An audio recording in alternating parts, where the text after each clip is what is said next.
बउआ रे भैया के रोकना न तो अपने आप के मारते मारते मर जाए। पापा भैया ला तोहरो चिंता फिकिर होता नु। बेटा बता मैं ना लागी मर जाई तो श्राद्धो तो करे में रुपये खर्चा होई। मने अभी जिंदा बा ओकर टेंशन नहीं खे। बियाह के बदले ओकरा श्राद्ध के बारे में सोचे लगला।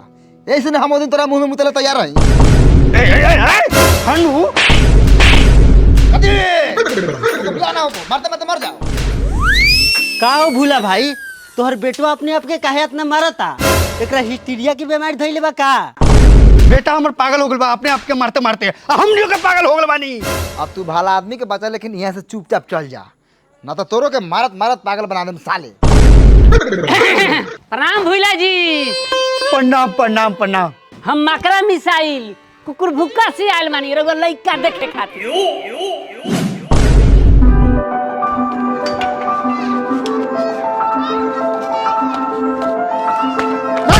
यार सारा काम करो।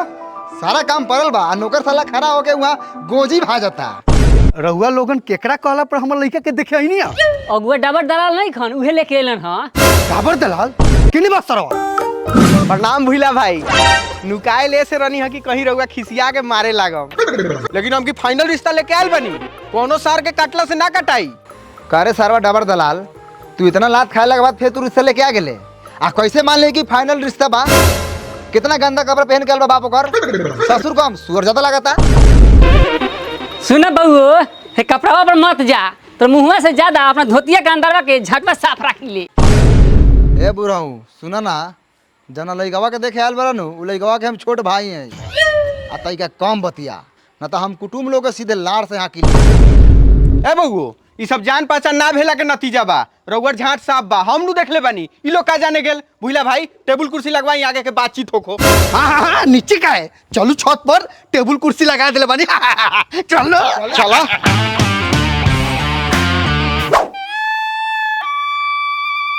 अब बातचीत करे से पहले तनी नाश्ता पानी हो जाई त ठीक रही काहे से कि बोलहूं बतिया में त दम लागी। ए माधव चोरे तू बीच में काहे टुप टुप टुप करता रे कोनो यहाँ मार करे आल बड़े की दम लगी। मानता नहीं कि भूला भाई छेछड़ा बाड़न लेकिन इतना छेछड़ा थोड़ी बाड़न कि भूखे भेज दियन। ये तो हम कोनो गलत बात माधर छोट जाई दी लइका बा नाश्ता तो हमर छोटका लइका लेके आवते होई लेकिन हमर मांग कितना बा डाबर दलाल तो बताइए दिले होई। अरे हाँ सारा बात हम क्लियर करके आयल बनी। अब हमरा देह में उतना शक्ति नहीं खे रउआ से पिटाएला रउआ सौसे देह पैसा लखा खुआल बनी। काहे बानर लेखा कुदले बरा मर दे आदमी लेकिन अस्थिर बैठा ना। ई रहल नाश्ता। भैया नाश्ता में रोटी ले अइला हउए छूछे। हाँ तो बात पूरा हो जाई तब नु सब्जी आई। साल भर से ये तो होता कुटुम सरोस आवता खाता पियता लास्ट में जाके रिश्ते पे हक देता। तोहनी का बतिया तले एगो रोटिया में से लावा चिबाई। ए बड़ी माधर चोदबा हो ई कौना माधर चोदबा के लइका बा मकड़ा भाई। हां हां हमरे लइका हा ते मुंह से मार के डबल दलाल न तोरा ऐसा अगुआ के मुंह में लात में कामो ना लगाईली। ए कैसन बात करता नहीं महाराज टाइम तो लगबे करी टाइट करे में। ए ई कथी टाइट करे के बात करता महाराज। ए हट ना हट हट हट सका थी सर काम के बात बतिए ना सर लड़ो जूजी वाला बात बतिया ना बड़े ओ जी सर तू पिटा ली। लइका बुलाओ जल्दी। यस रउआ लोग के कहे के जरूरत ना पड़ी। नाम सलेंडर कुमार काम कुछो ना तहियो राजा लेके बैठ के खाई ले। प्रणाम। खुशी रह। रंगदार लागत रे भैया रंगदार। देखू अब पसंद करू।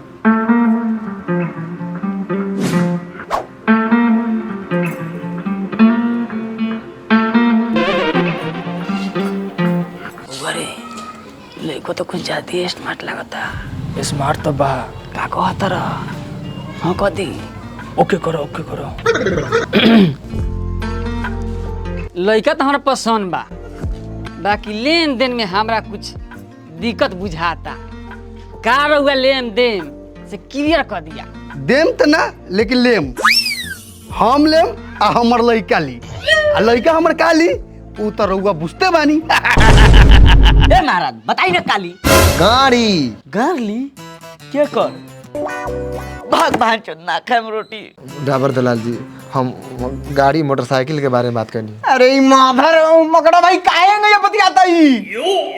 अरे हमर सुस्त लार तो इधर सुस्त रह ना रे कि रिश्ता फाइनल हम कॉली। 3-4 लाख से बेसी मत मांगी है ना तो यो सरवा से भाग जाई अब भाग जाई तो समझ ली पापा तोरा के छते पे से उठा फेंक देम। हम एक बार बोलम आ उ फिक्स होकर के चाही। हम लेम 40 लाख भूला जी, हमरा उतना सकान नहीं खे, हम 10 बार देम। ए महाराज, बेटी के बियाह गांड बेच के करे के फिर बनी क्या? अरे इनका कहे के मत हो चतवा बोलता।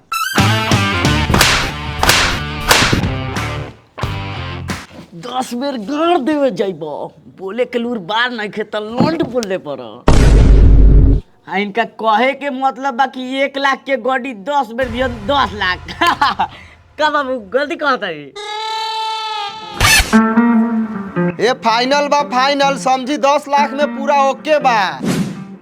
हमरा से बिना पूछ ले। ये तो तू हमार लार बारा गान में दम तो कुछ बोल के दिखावा था के लेखा मुंह फाड़ देता नहीं बिना मतलब के बीच में जो रह रखे हे कहले बारा सारा निकाल दे। देखल जाओ रिश्ता में हमनी के कोनो दिक्कत नहीं है, ना दिक्कत बा पैसा कौड़ी में, सब ठीक बा का बाबूजी। तो समझी गले मिलू।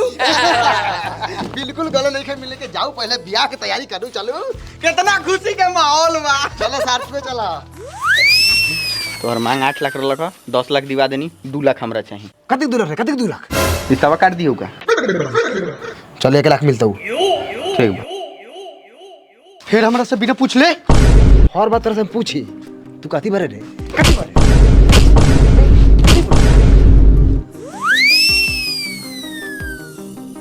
अरे भाई हाँ तोर शाम के काम हो जाई। हाँ चल ठीक बा। का रे का करते रे हमारे छत पर? आए पूरा जीट बूट झर ले बारे। अरे भाई कल हमारे भाई के शादी बा, सब गोड़ा भोज खाए आ जाइए, ये कहे आ रही है। अरे भल बहन के बियाह कहले है, फिर जाते रे भाई के बियाह करे। इतना पैसा आवत कहाँ से है, कहाँ से कमाता रे? कम से कम हमरो के बताओ यार, घरे लाज जुता खाते नहीं बिना मतलब के। अरे भाई तू तो जानते बारे कि हमारा घर में सब कोई कमा ले, लेकिन हमारा पास एगो इनकम के सेकंड स्रोत बा। सोर्स कैसे?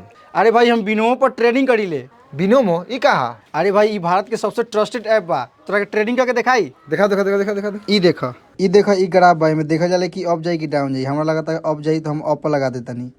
हम 5 सेकंड वेट करम। ई देखा हम अर्न कर लेनी। का करता नहीं कि एगो और ट्रेड अप पर लेवता नहीं। ई देखा हम 5 सेकंड वेट करम और ई देखा हम ऑन कर लेनी। अरे बा ई तो बड़ा बढ़िया है बा, लेकिन एमे डिपॉजिट कैसे करम? अरे डिपॉजिट कल बहुत आसान बा। ई देखा हम मी पर क्लिक करम, फिर डिपॉजिट पर क्लिक करके गूगल पे यूपीआई के थ्रू आसानी से डिपॉजिट कर सकता नहीं। अरे यार ये तो बहुत बढ़िया है बा यार। और इतना ही ना, तू ई ऐप के फ्रेंड के इनवाइट करके ओकरो कमा सकता रे, आ तू खुद कमा सकता रे। कैसे कैसे? ई देख हम इनवाइट पे क्लिक करम और शेयर लिंक पे क्लिक करके भेज सकता नहीं। अच्छा तू ये बताओ एकरा के हम डाउनलोड कहाँ से करम? अरे यार डाउनलोड कर बहुत आसान बा। ई वीडियो के डिस्क्रिप्शन में लिंक बा, वहाँ से डाउनलोड कर, या तो फिर पिन कमेंट कर गेल बा, वहाँ से जाकर डाउनलोड कर। अच्छा ठीक बा, हम एकरा के अभी डाउनलोड कर ले, हम तोरा लेखन अर्न करम। ठीक बा, तू जो बियाह के तैयारी करम, थोड़ा जाते नहीं अगुआ आइले। ठीक का? है, जा।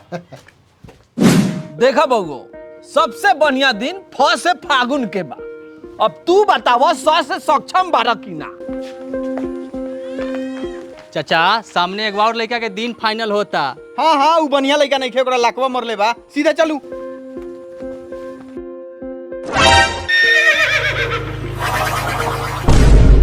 देखी पपीता पासवान जी, हम चाहतनी कि होली के रंग लड़के के मुंह आ गार में से छूटे से पहले शादी के बंधन में बांध दी।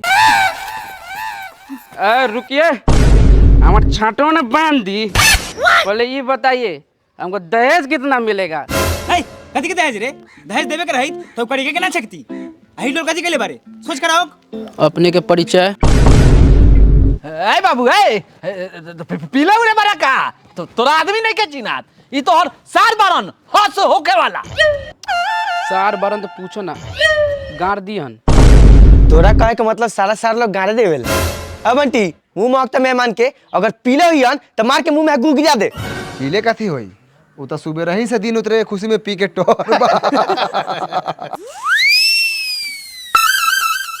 दोगला चोद, दिन उतरे के दिन ई हाल बा तो बियाह के बाद का हाल होई? पिटाए दा सारा भैया के रिश्ता कर रहे पापा।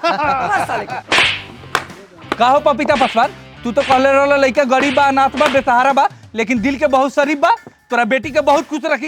यही से अगुआ साला जने तेरे पिटा तो रहल बहन चोद।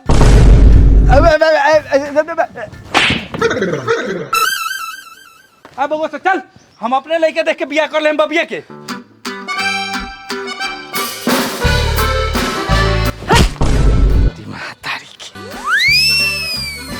साले लोगन के 4 लाख रुपया में बढ़िया घर बढ़िया खर खानदान करिया कोयल लेखा लड़का मिलत रहे तो महकत रहे। आ बगल में सुअर के गाड़ में चुमा लेला के बाद सवाद बुझाइए गेलो का पापा। बउओ अंदर के बात तो बंदरो ना जाने, अब ऊपर से दिल दरिया होके आ नीचे से गार समुंदर होके तो के था लगा दी आए। तू पपीता पसवान, अरे तोहरा ला तो हम एके गो बात कहम। हाँ कहा तोरा मेहरारू के चक चक चक चक चक चक। पपीता जी ई सरवा बहुत हरामी लइका बा, एकरा हम बहुत अच्छा तरीका से जानी ले। ई चक चक उल्टा बोलता, चक चक के सीधा होई कच कच, यानी रउर मेहरारू के कच कच। गाँव भाव से भोसरी वाला भूला भाई, तोर बेटवा दोस्त से दोगलाई बतुआता कि ना? कहीं हम औ से आन को के एकरा गाँव से गान में लार धास दी तखा ना चर के परी। कौना सिर के परी? ई त तू ख से खूब बनिए से जानत होब। याद बा 100 से सत्यनारायण जी के पता पूछले रह त क से का हाल कैले रही ना सुनबा ना सुनबा ना रे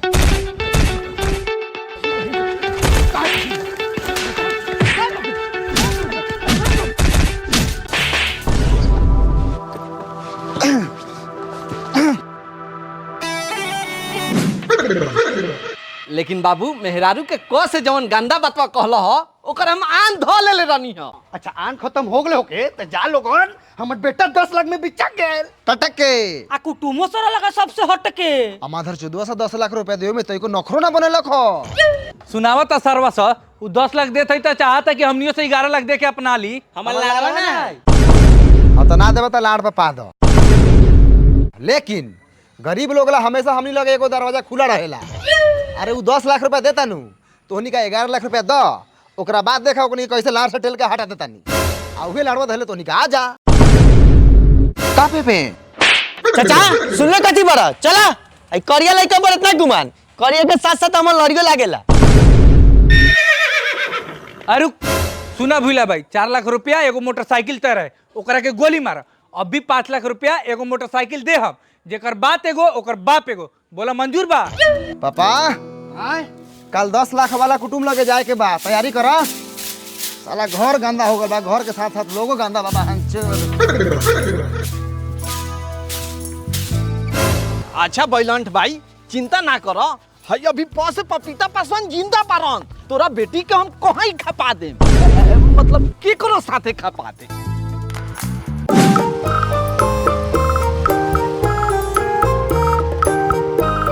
हाँ ढुकी ढुकी सीधा ढुकी। लड़की के घर देखा तारी भूला भाई, मेन हाईवे पर नु बा।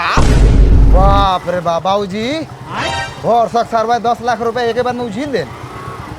कम लंबा चौड़ा बा घरे घर आ गेलन सो चाचा खाना नाश्ता इतना टाइट खेवे के बानू कि लड़की में तेका दागो रहिनु तो केहू लेखा ला जाइले हो कह देबे सो।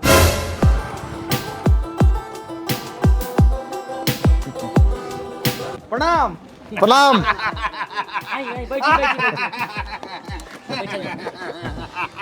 बस हो गेल, अब हंसते हंसते कहीं दांतों बाहर ना आ जाए। बड़ी दोगला लइका बा हमार।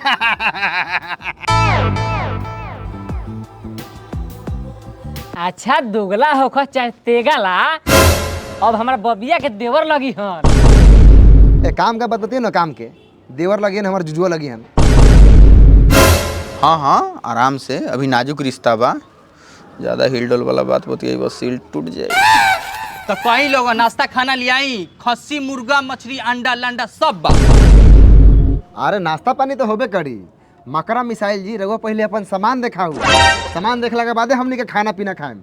चाचा हो मछली अंडा के बारे में कौनी हो तो तोर मछली अंडा के बारे में नानू सोचा था। बउआ जी कथी सामान देखम, हे ठंडा का दिन में गरैया सुटू के झींगा हो गल बा। अरे मकरा मिसाइल भाई काहे ऐसे बोला था नहीं रहुआ? अरे इनका कहे के मतलब बाकी बबिया के बुलाए ई लोग देखस। हाँ माल देखला के बादे न कोनो काम होई। काहे लाई सरवा के लेके अइला? ई साला रिश्तावा काट देतो। बउआ माल कहता रह, लड़की ना कह सकत रह। अरे चाचा रघुआ लड़की कहीं, हमनी जर जवान था माले कहम। बउआ जा बबिया के बोला लावा।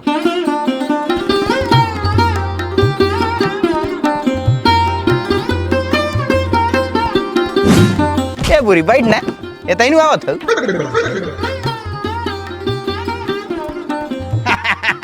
आओ बेटी बैठा, है लोटिया तो हम रख ली। अरे मुंह काहे तोपले बारी, कहा ना उघारस की हमनी का देखी कथी मुंह। कब से हम खून घोट रहल बानी। बबिया तनी घूंघट हटा दो, देखो लोग।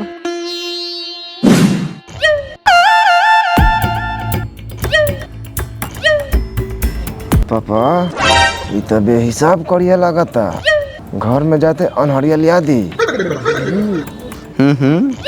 ओकरा रंग पर मत जा, कटीन देखा मुंह के पानी कितना बढ़िया बा, घर में रहे लगी तो साफ हो जाई। तो अभी कहाँ रहेला बताएं। बबी का नाम बा तुहार?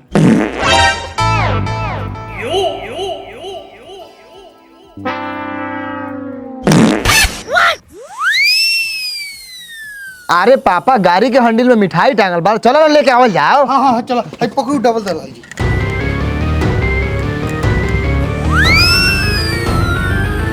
ए भूला भाई, दुनू बाबूत कहाँ चल देला? भाग सरो बेलौज बेटी के बेलौज बाप, पैसा अपना गार में ठूस। बड़ी बेलौज बानी रउआ लोगन, इतना कुछ होला के बादो बोलत तनी। रउआ लोगन के नइखे मौकत, पहले बेटी के संस्कार दो। बेटी चोद।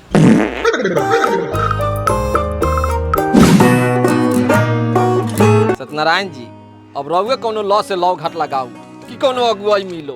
कुछ दिन के बाद खरवास आ जाई तो 1 महीना गारे लिवा के न खाए पिए के पड़ी। बताऊ। अच्छा टेंशन मत ले, एगो बागर लड़की देख ले बानी, तू का लाठा लेकर देख, लड़की वाला लाठा पैसा देवे तैयार बा। अब हमरा बड़की भौजी के पुरनका यार बा।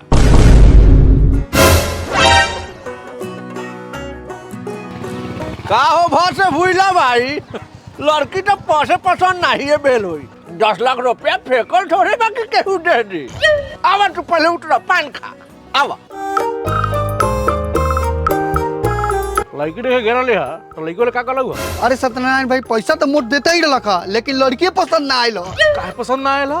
अरे सत्यनारायण जी, लड़की करिया कुछ कुछ तावा तो रहले रलख, ओकरा बाद अपने मने नीचे ही से जवाब दे देलख।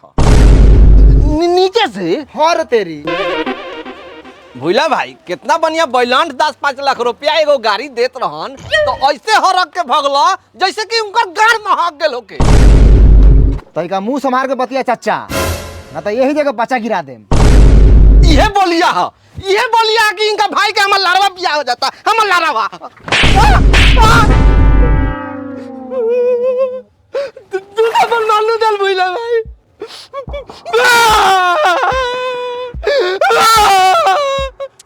चलो चलो। अरे पपीता जाए दे, चुप हो जो। तई का पिन पिना हा, जो बोलेंठो के कल घरे ले आओ। 5 लाख रुपया एगो बाइक दो तनु, फिक्स कर दो तनी। ओकर लड़कियों निमन बा। जो एगो जर्दा बन बनाओ, मार के गर्दा तो उड़ाइए दिल बन। का बार पिटे बे? गाड़ी तोहर हौ, तो मुंह से बोल ना बूढ़ी। काफी हेंगे हेंगे हेंगे हेंगे इशारा कैले बारे। ले जो।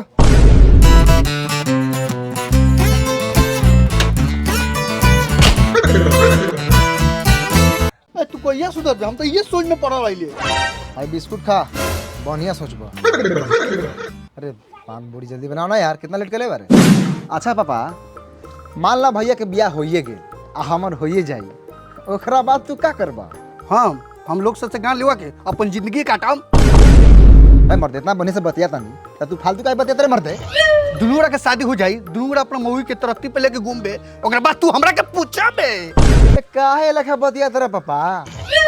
मान ला झाट पाक जाए तो ओकरा के लोग जंघिया से तोपेला कि ना? तोपेला। तो वही लेखा तोहरा के तोपम। प्रणाम समधी साहब। प्रणाम। संधि बोलवानु दनी, कोनो बहन चोदवा के हिम्मत रहे रिश्ता होखे से पहले संधि बोलवा देवे के। आ तू पड़ल हो फुटवा भोसरी वाला डाबर दलालवा के फेर में। ऐसा मत बोलू पपीता पासवान जी, मेहनत तक वो सारा बेचारा करते रलख। अच्छा, अब रिश्ता होता तो रउआ खुश बानी नू।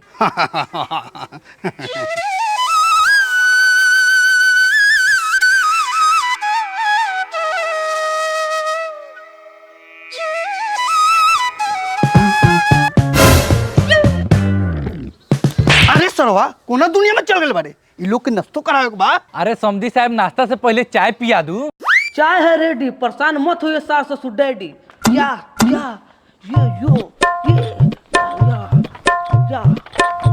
पापा अब तो जीजा जी स्टाइलिश हो गेल हवा। आ इनकर बोलियो गोली मारा था। चाय पियला फैसिलिटी में बोल। अंकल डैडी जी लोग चाय पियल जाओ।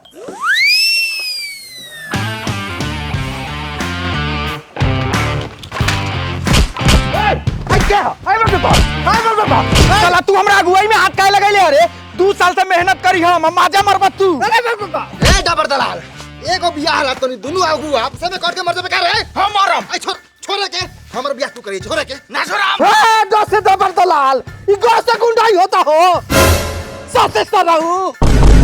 ए मां से माधर चोदऊ अगर गाड़ी देला नु त बिना माथे मिसले तोरा गार में घुस जाए। साला तू हमरा अगुवाई में काहे घुसले अरे। आ डबल दलाल ये रहुआ घर में औकात ना रह बियाह करावे के तब उन पपीता वसन पेटिया करा के बना के ले आल बा करो छोड़ ना तो हम किसी आ जाए। सुनी ना खिसिया जाम नु त हमर बारवा उखाड़ के गतान बांट लेम। ए डबर दलाल जी तू ई बात के तही खत्म कर। आई बियाह पपीता पसंद के करावे दा। आज से तू हमर लड़की खोजल स्टार्ट करा जा। ए हट तू बात नहीं का समझत एमे हमर मान सम्मान के बात बा। हमरा हरवा के बात बा हमरा के ये गिरा के गू बना देला मार के तो में हमर मान सम्मान बचल हो। समधी साहब लगाता ई दोनों अगुआ के घर कटोल में ई बियाहवा कट जाई का। काहे कट जाई जब शॉट गेले बा देवक बा रहुआ लेवक बा हमरा आ बाकी अगुआ लोग अब लाल पपा दो। ओए ये तो साला झाट से झूले वाला बात हो गई। एगो काम कइल जाओ दोनों गोरा दोनों तरफ रहल जाओ आ मिल बांट के खाइल जाओ। ससुर जी जब सब कुछ फाइनल है तो पैसा कौड़ी दीजिए और दिन फाइनल कीजिए। हे आप रहिए ना आराम से। आपके कहने से भी दिन उतरवा देगा। पैसा कौड़ी का इंतजाम होगा तभी ना दिन उतरेगा। ए रउआ तो दूल्हा बनी रउआ तो कुछ बोला ही के ना चाहिए। दूल्हा के चुल चुल चुल चुल चुल चुल चुल चुल कहले बानी। अच्छा पैसा ना कौड़ी सलाम करे छोड़ी जब पैसा नहीं खेता लार वाला 2 रुपए के माटी कोले पारा। माने बाबू मरिहन त बैला बिकाई पहले पैसा कौड़ी से मजबूत भेला के बाद नु केना सौदा खरीदे निकले के चाहिए। ए हमने के गर्ज समझ ले बस। हां 1 किलो चीनी मंगलो नहीं चाय पियावेला हमरा लगा था साला चीनी को पैसा बर्बाद होई। ऐसन बात नहीं है कि खाली हाथ आयल बानी। 11,000 रुपया बा हमरा पाकिट में। बतावा लोगन 11,000 रुपए लेके आयल रिश्ता फाइनल करे हई बिल्डिंग वाला के दुआरी पर। इतना रुपया हमने तीनों बाबू दारू पी के हफ्ता में मुद दिले। इस साला जोश जोश में कुछ बोल होता बिहार में दारू थोड़ी ना चालू बा कि पियो। बुझला भाई लइकावा तोहर बाप है कि तू ओकर बाप बरा। ई हमर बाप बारन अगर रिश्ता जोड़ल जाए सत्यनारायण जी त तोहरो बाप लगी हन। हमर बाप कैसे लगी हन बतावा तू चट। आए दादा तोहरा के बोले के आदेश कौन देले खरे। अगुआ जोड़े आयल बारे 1 कप चाय मिलल पिएला तो चुपचाप सही गलत बैठ के देख अपन विचार देला तो सरहू कचार के हाचार दे। पपीता बाबू इतना अगुवाई में गई नहीं जहाँ गार मराए के ना बतायल तो उसे बच के निकल गए नहीं। लेकिन आज ही लड़का हमरा के उठा के पटक देलक।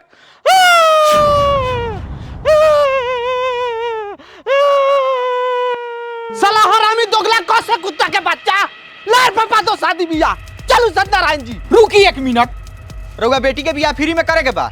हाँ सत्यनारायण जी करियन सत्यनारायण जी के फाइनल करू। हम तो सोचे तो रहनी बेटी के भगा दी ना तो मुआ दी। ऐसे अच्छा बुढ़ाटे ठीक बा कम से कम सत्यनारायण जी 20 साल जिया नु। चली